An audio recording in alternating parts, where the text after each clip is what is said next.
The African Women on Board has held a safety in the workplace discussion aimed at expanding network of African women on the continent and in the diaspora who aspire to become leaders within their workplaces, communities and governments. At the meeting in Lagos, sexual harassment was identified as a trend that could make a workplace unsafe for women. TVC News senior correspondent Sharon Jason reports. Safety of women and other gender-based issues are discussed and debated all around the globe.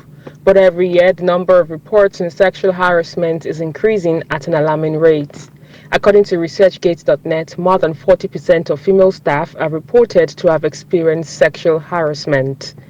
At this conference organized by African Women on Board, it was emphasized that Safety in the Workplace initiative is a significant and timely 3-year project designed to facilitate changes in the workplace system. They believe that it will also reshape working environments to become places that foster female growth and career development rather than and to embrace the discourse of human rights so that we can challenge dominant thoughts in the field and the attitudes these have fostered. I still firmly believe that if we are going to change employment relations, we need to equip graduates of today who would be employers or shapers of policy and practice of tomorrow with new thinking and attitudes. Acknowledging it, that these are issues, it's important. I think that having a conversation like this where we have men and women in the room is very important. I think we need men as allies, we need women in the room as well. I think the whole culture of, it's okay, it's our culture, that's not true, it's not our culture. And I think those things are really important for us to be clear. During the panel discussion, the legal sector was used as a case study as it provides both a challenge and a solution.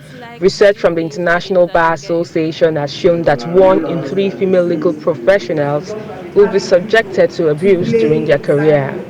It needs to be inculcated into our curriculums very early because those students that are in the tertiary institutions, primary and secondary school, they're the ones that will enter the university, they're the ones that will become the lecturers of tomorrow, they're the ones that become the lawyers of tomorrow and the workforce.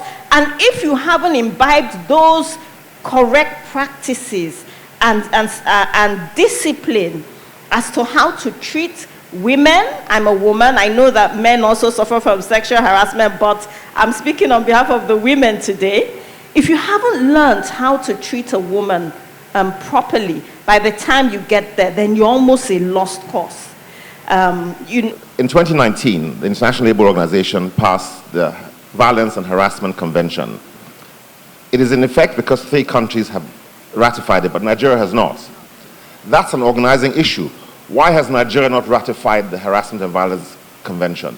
It's important because it places a burden on governments and the entities within government to enforce those things which guarantee the rights of women in particular in the workspace, because it is recognized that the safety of the workspace includes safety from emotional, from sexual, economic and other forms of intimidation and harassment. It was recommended that big or small organization must have a sexual harassment policy which defines sexual harassment and its forms, explains zero tolerance approach, educates on inappropriate conduct and underlines consequences.